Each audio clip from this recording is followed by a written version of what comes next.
નમસ્તે દોસ્તો, જય માતાજી.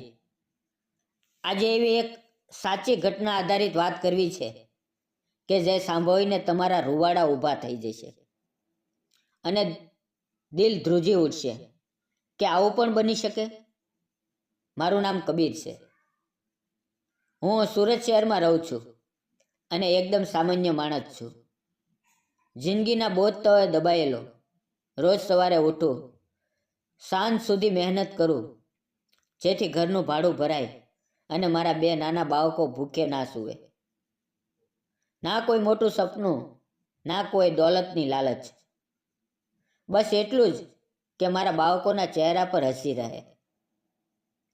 પણ કિસ્મતે મને એવી નોકરી આપી છે કે જેનું નામ સાંભળીને લોકો ડરી જાય.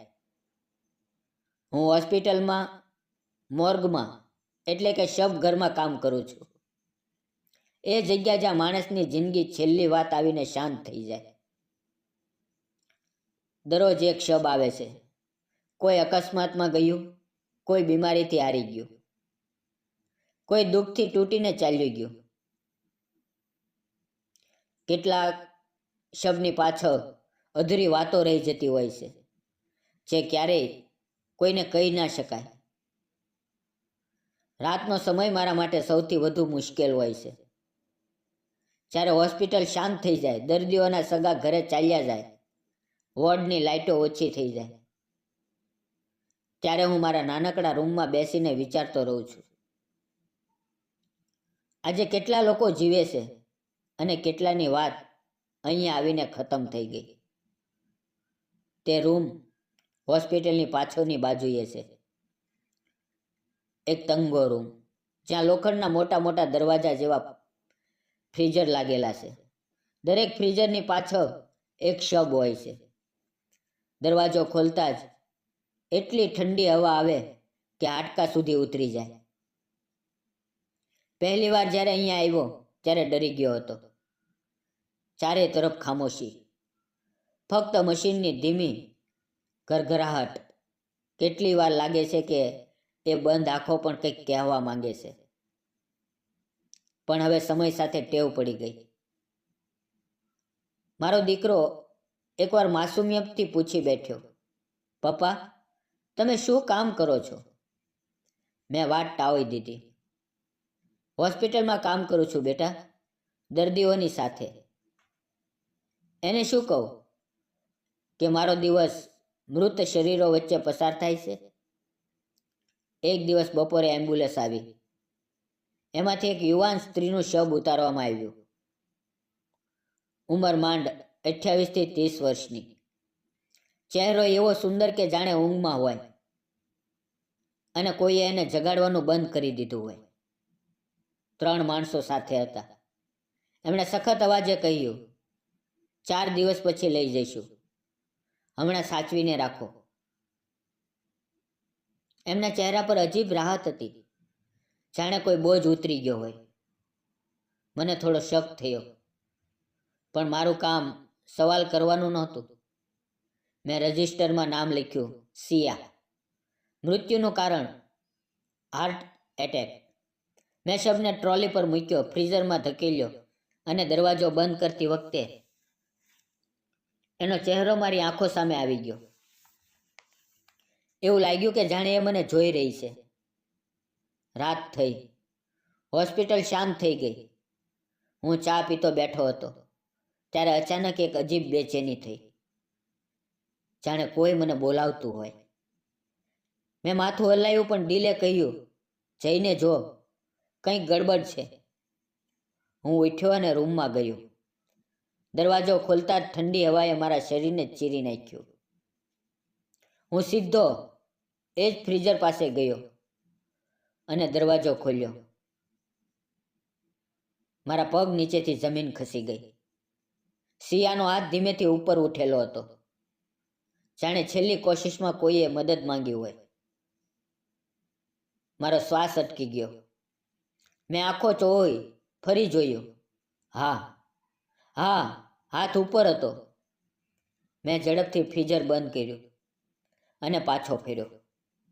રૂમમાં આવીને બેસી ગયો, પણ રાતભર ઊંઘ ના આવી.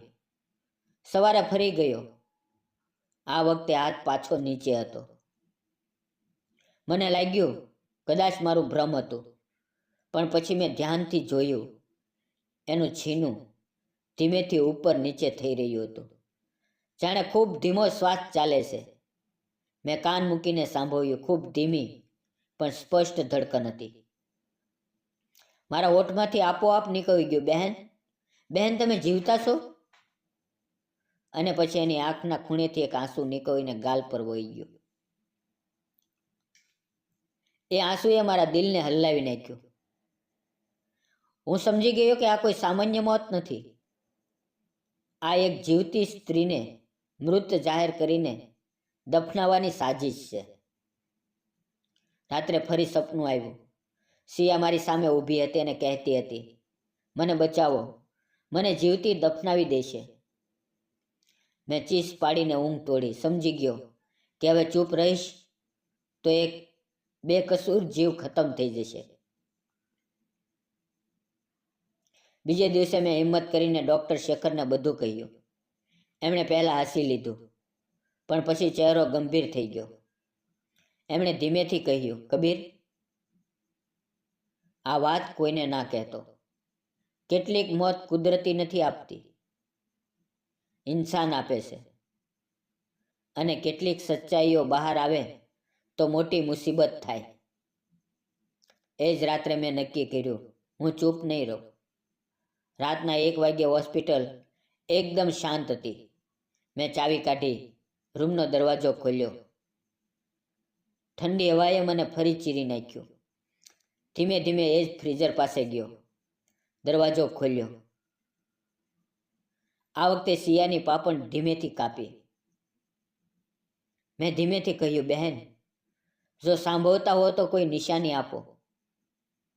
અને એના હોઠ ધીમેથી હલ્યા. એક આંસુ ફરી વહી ગયું. હું એની પાસે બેઠો અને ધીમેથી કહ્યું, હું તમારી મદદ કરીશ, પણ મારે સાચું જાણવું પડશે. એણે ધીમી લરઝતી અવાજે કહ્યું, મારા પતિ શહેરનો મોટો વેપારી છે. એણે ગેરકાયદેસર કામ કર્યા. એનું રાજ મને ખબર પડી ગઈ. મેં રોકવાની કોશિશ કરી તો હું એના માટે મુસીબત બની ગઈ. એણે મને ધીમું ઝેર આપ્યું. ડૉક્ટરોને પૈસા આપીને મૃત જાહેર કરાવી દીધું. 4 દિવસ પછી દફનાવીને એ મુક્ત થઈ જાત. મારું દિલ ધ્રુજી ઉઠ્યું. આ એક જીવતી સ્ત્રીને જીવતી જ દફનાવવાની સાજિશ હતી. મેં કહ્યું, તમે ચિંતા ના કરો, હું તમને અહીંયાથી લઈ જાઉં છું. એણે ડરતા અવાજે કહ્યું, એ લોકો મને જીવતી નહીં છોડે. મેં કહ્યું, હું તમને ક્યારેય એકલી નહીં છોડું. એ જ રાત્રે મેં એને ધીમે ધીમે રૂમમાંથી બહાર કાઢી. એ ચાલી ન શકતી, એટલે મેં એને ખંભે ટેકવીને મારી જૂની બાઇક પર બેસાડી અને ઘરે લઈ આવ્યો. ઘરે પહોંચીને મેં મારી માને કહ્યું, આ એક બીમાર દર્દી છે, થોડા દિવસ રાખવી પડશે. માએ વધુ પૂછ્યું નહીં. પણ એ જ રાત્રે 2 મોટી ગાડીઓ આવી. સિયાના પતિના આદમીઓએ બધા ફ્રીઝર ખોલ્યા અને જોયું કે શબ ગાયબ છે. એમણે ફોન કર્યો, સર, શબ નથી, કોઈએ લઈ લીધું છે.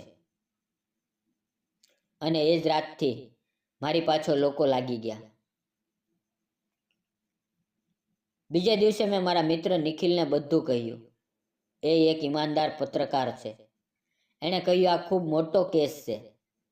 હું સબૂત એકઠા કરીશ અને ખબર ચલાવીશ. પણ ઘરે પાછા ફર્યા ત્યારે સિયા ડરી ગઈ હતી.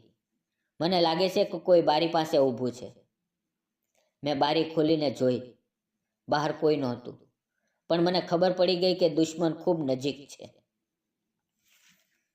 આખરે નિખિલે બધા સબૂત એકઠા કર્યા અને એક જ દિવસમાં ખબર દરેક ચેનલ પર ચાલી ગઈ.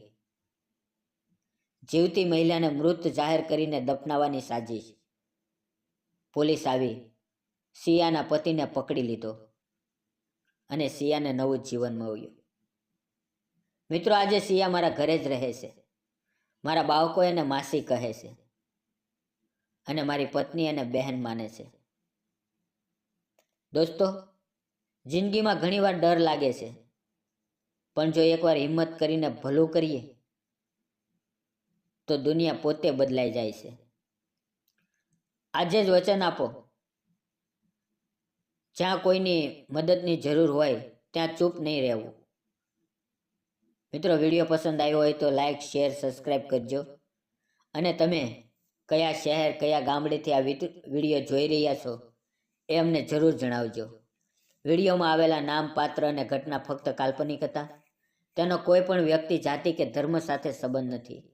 આ વિડીયો ફક્ત મનોરંજન અને શૈક્ષણિક ઉદ્દેશથી બનાવવામાં આવ્યો હતો. ફરી મળશું મિત્રો આવતીકાલે એક નવી વાર્તામાં. ત્યાં સુધી આવજો.